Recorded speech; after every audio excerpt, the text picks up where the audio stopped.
2026 سے 2027 مالی سال کا بجٹ آ گیا، لیکن اصل سوال یہ ہے کہ اس بجٹ کے بعد آپ کی جیب پر کیا اثر پڑے گا؟ کیا آپ کے اخراجات کم ہوں گے یا مزید بڑھ جائیں گے؟ آئیے آسان الفاظ میں سمجھتے ہیں کہ اس بجٹ میں کون جیتا اور کون ہارا۔ سب سے پہلے اچھی خبر، اگر آپ سولر انرجی استعمال کرتے ہیں یا مستقبل میں سولر لگانے کا ارادہ رکھتے ہیں تو آپ کے لیے ریلیف موجود ہے۔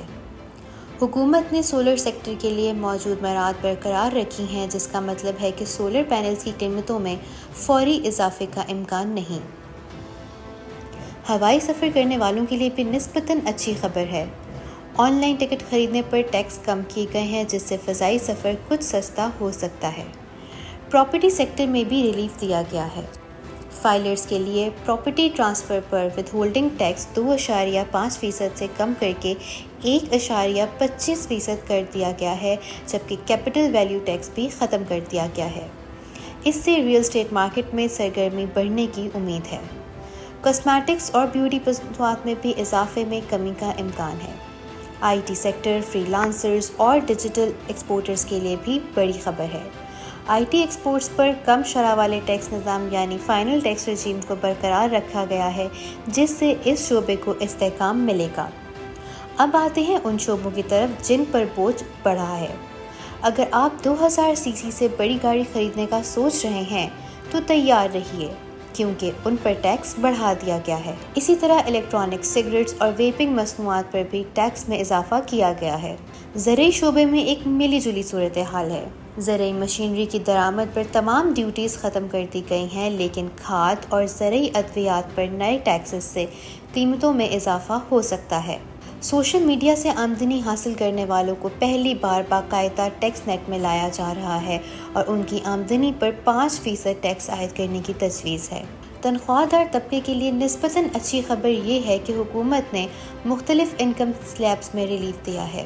کم آمدن والے طبقے کے لیے ٹیکس کی شرح 5% سے کم کر کے 1% کر دی گئی ہے، جبکہ کچھ سلیبس میں شرح 15% سے کم کر کے 13% کر دی گئی ہے۔ اب سوال یہ ہے کہ حکومت آخر کرنا کیا چاہتی ہے؟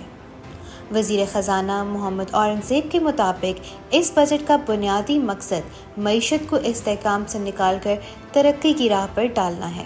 حکومت کا کہنا ہے کہ برآمدات پر مبنی ترقی کے لیے ماحول بہتر بنایا جا رہا ہے اور اسی لیے کئی شعبوں میں ٹیکس نرمی دی گئی ہے۔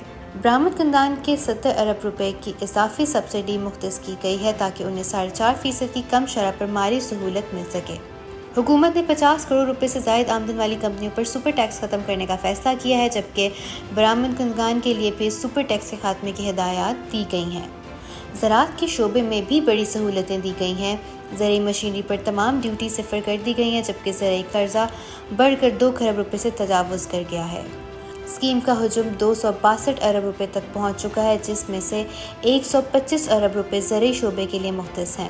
آئی ٹی سیکٹر کے لیے بھی فائنل ٹیکس رجیم برقرار رکھی گئی ہے تاکہ اس شعبے کو تسلسل اور استحکام ملے۔